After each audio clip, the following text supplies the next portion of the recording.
Muchas gracias.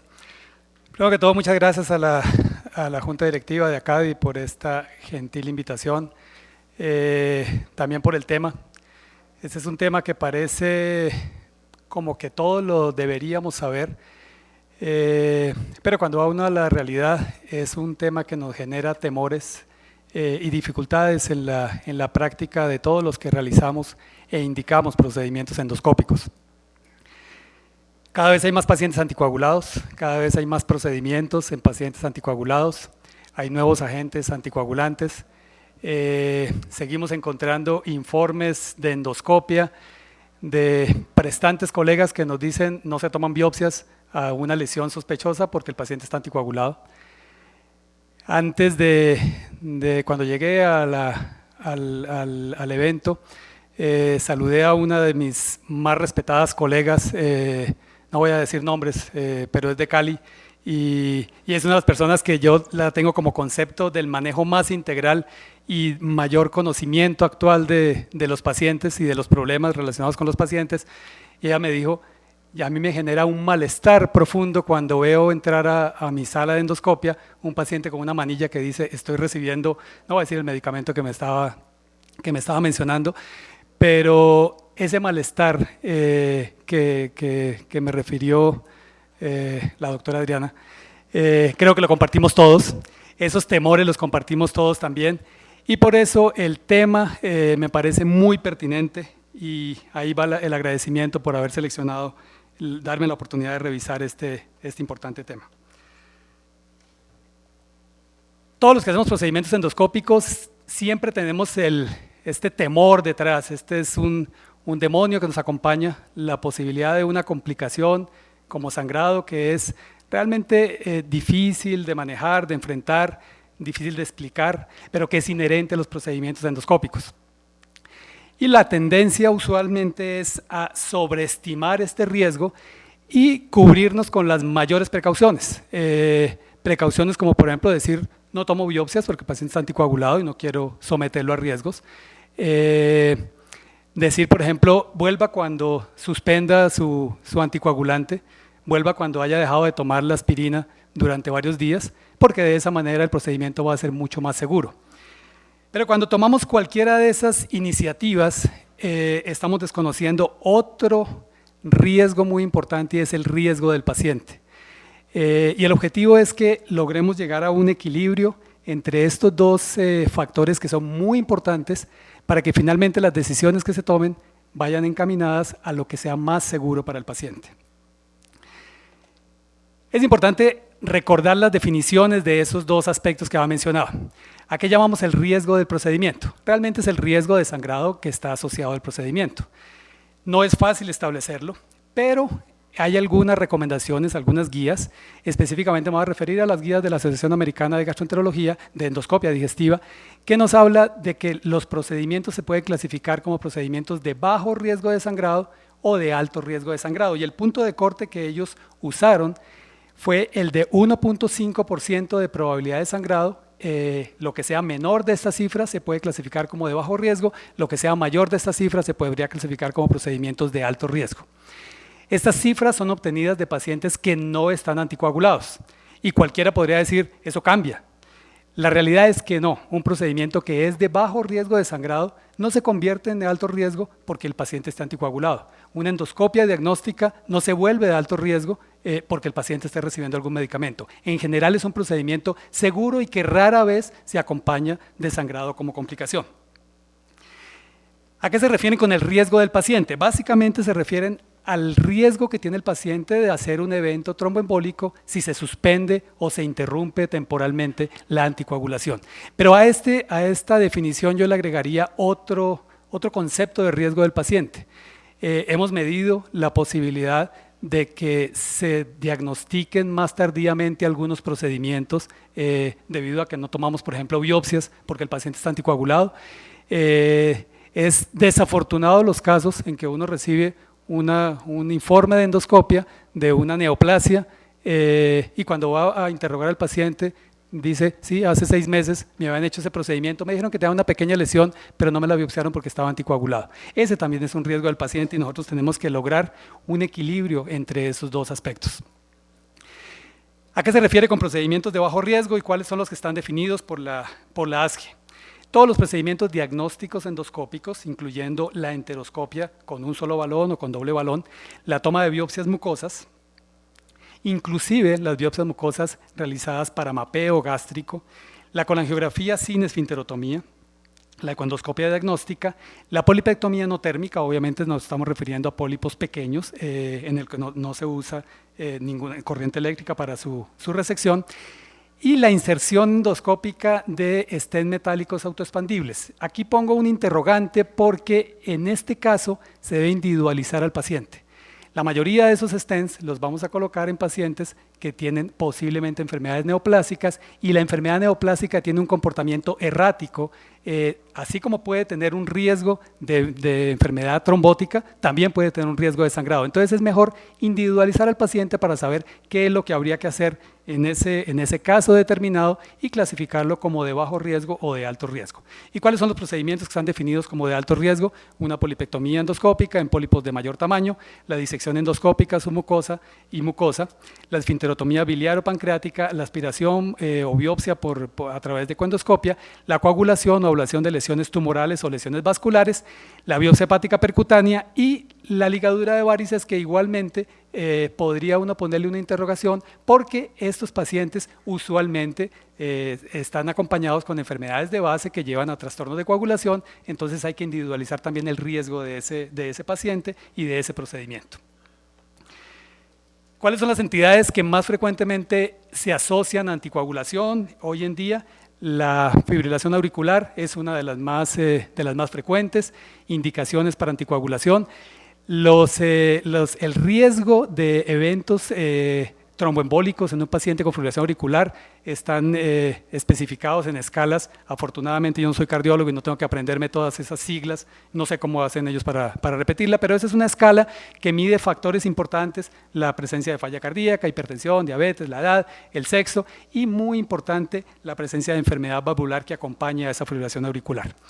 En el tromboembolismo venoso, recordar que los pacientes tienen un riesgo mucho mayor en los primeros 3 meses de evolución del episodio trombótico y, en lo posible, si se puede diferir un procedimiento hasta que haya pasado este periodo de mayor riesgo, debería ser lo aconsejable.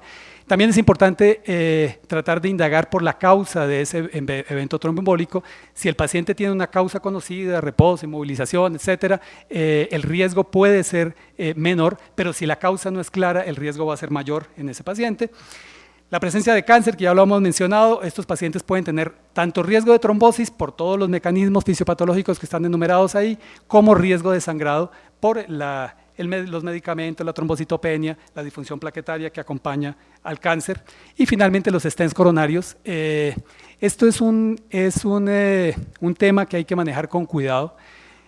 A muchos de nosotros nos parece fácil decir: interrumpe la antiagregación durante 8 días y te hago el procedimiento. Hay que recordar que la obstrucción de un stent coronario, cuando se suspende inapropiadamente la antiagregación, se acompaña de alto riesgo de trombosis y de alta mortalidad durante ese periodo.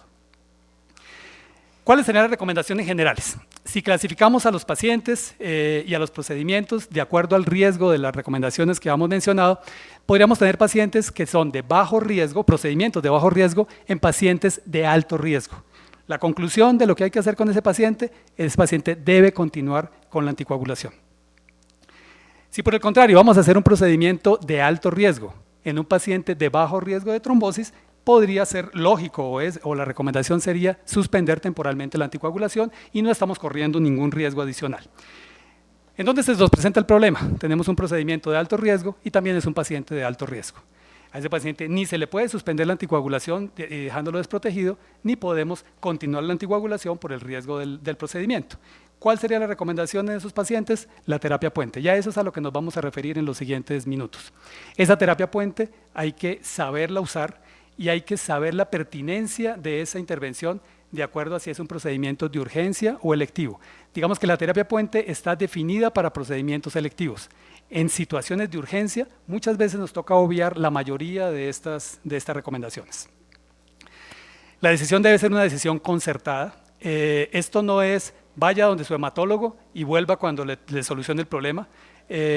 Tampoco hay que desconocer la indicación de los procedimientos y de pronto decir, no, yo creo que esto no está indicado. En general, con todas las limitaciones que tenemos de comunicación entre especialistas o entre médicos tratantes, debería tenerse un concepto más o menos claro de cuál es la indicación de la anticoagulación, de cuál es la indicación real del procedimiento y el concepto del especialista que va a realizar el procedimiento, que finalmente es el que tiene que balancear todos esos riesgos. Puntos importantes de la terapia puente. En depuraciones de creatinina calculadas o medidas que estén menores de 30 mililitros, en general no se debe usar la heparina de bajo peso molecular durante la terapia puente. ¿Y cuáles son los objetivos de la terapia puente? Obviamente disminuir el riesgo de trombosis en pacientes de alto riesgo y minimizar el riesgo y la severidad del sangrado asociada con el procedimiento. Esta es la recomendación que hay. Uno esperaría que al revisar la literatura encontrara toda la información disponible sobre la eficacia y la seguridad de la terapia puente. Hay algunos artículos, obviamente esa recomendación está derivada de algún tipo de evidencia que desafortunadamente no es tan sólida como uno esperaría.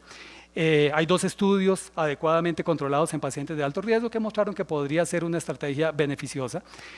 Hay un metaanálisis que incluso llegó a mostrar que la terapia puente podría aumentar el riesgo de sangrado y no disminuye adecuadamente el riesgo de trombosis como esperaríamos. Hay un gran estudio multicéntrico en curso que posiblemente nos va a dar información complementaria, pero esto es lo que hay hasta ahora. Y la evidencia que no podría uno clasificarla en un nivel de recomendación más de grado B, pues es lo que hay. No hay otra cosa mejor y por eso la recomendación sigue siendo usar la terapia puente. Ya les había mencionado el aspecto de la depuración de creatinina. ¿Y cuál es el protocolo establecido de terapia puente? El protocolo publicado en CHES desde 2012 habla de casi una receta de cocina. Se debe suspender el anticoagulante. Esto fue hecho específicamente para warfarina, pero ahorita vamos a hablar de los nuevos medicamentos. Se debe suspender 5 días antes, teniendo en cuenta la vida media de la warfarina. Se debe solicitar un INR alrededor del 3er día después de haber suspendido la warfarina. Cuando ese INR esté por debajo de 2, se inicia heparina de bajo peso molecular. Esa heparina de bajo peso molecular se suspende 24 horas antes del procedimiento. Debemos solicitar un INR antes del procedimiento y más adelante vamos a ver cómo se interpreta ese INR. Y podemos reiniciar la warfarina inmediatamente después del procedimiento, siempre y cuando haya una evidencia endoscópica de que la hemostasia es adecuada y no tengamos previsto un riesgo importante de sangrados tardíos. La heparina de bajo peso molecular se puede reiniciar 48 horas después del procedimiento, siempre y cuando no haya signos de sangrado. En el caso de la papilotomía, sería mejor esperar 24 horas más, o sea, 72 horas después del procedimiento, y esa heparina de bajo peso molecular se va a suspender cuando el INR esté nuevamente en rango terapéutico gracias al inicio de la warfarina. ¿Cuánto tiempo antes debemos suspender el agente anticoagulante? Esto depende de la vida media del medicamento, depende también de la duración del efecto y hay que tener algunas consideraciones especiales. Los pacientes con función renal alterada podrían tener una duración del efecto de algunos de los nuevos anticoagulantes que es mayor. Igual si hay alteración de la función hepática con medicamentos ya conocidos como la warfarina y con algunos de los nuevos anticoagulantes.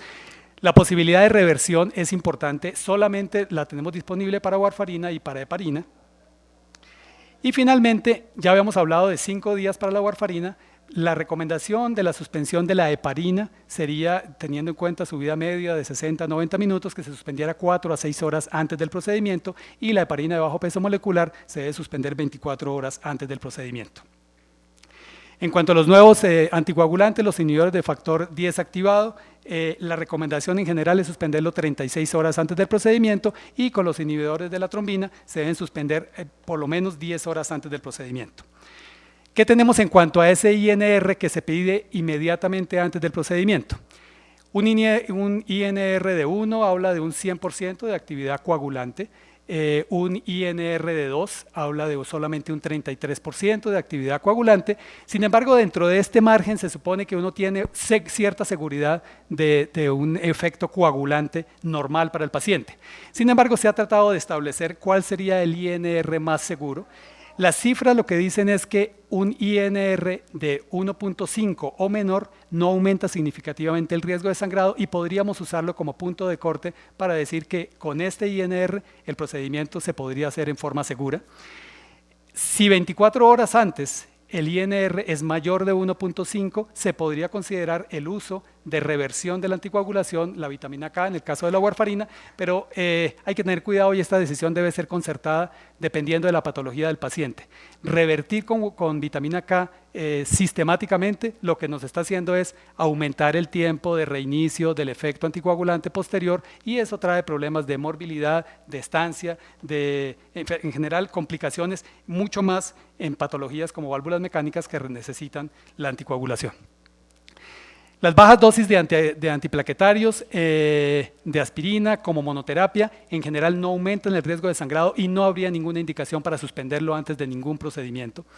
Los otros antiagregantes, como el dipyridamol, se supone que no tienen un riesgo muy alto, pero en general la recomendación es suspéndalos también previo al procedimiento. Y los inhibidores de los receptores de la adenosindifosfato también se deben suspender por lo menos 5 a 7 días antes del procedimiento. ¿Qué podemos decir en cuanto a la reversión de la anticoagulación?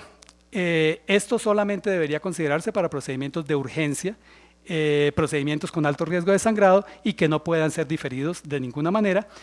Acordemos que la vitamina K prolonga el tiempo de reinicio del efecto anticoagulante. El plasma fresco, que es otra alternativa, usualmente se acompaña de sobrecarga de volumen, de riesgos asociados con la transfusión. La protamina rara vez la necesitamos porque el tiempo de vida media de la heparina es muy corto.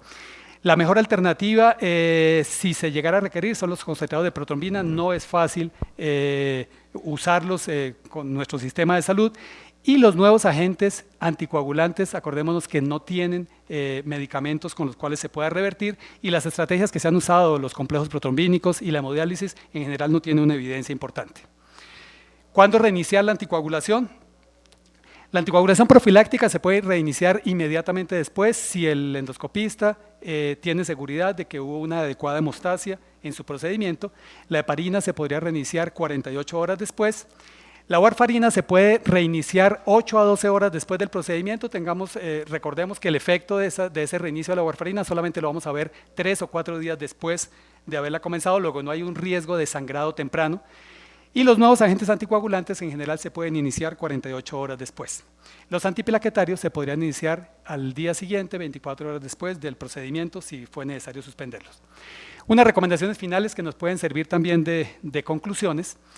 El manejo de estos pacientes debe ser un manejo en equipo, con todas las personas que pueden estar involucradas, tanto en la indicación del procedimiento como en la indicación y en la realización del procedimiento.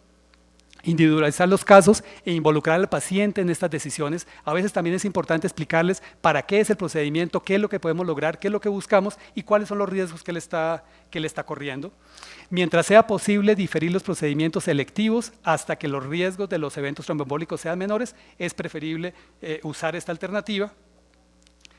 En procedimientos de bajo riesgo, en general se puede continuar con la anticoagulación y con la antiagregación. En pacientes de alto riesgo se debe instaurar la terapia puente, esa es la evidencia que tenemos hasta ahora, y el reinicio de la anticoagulación debe individualizarse de acuerdo al agente que vayamos a usar y al riesgo que tengamos conocido de ese paciente. Muchísimas gracias por su atención.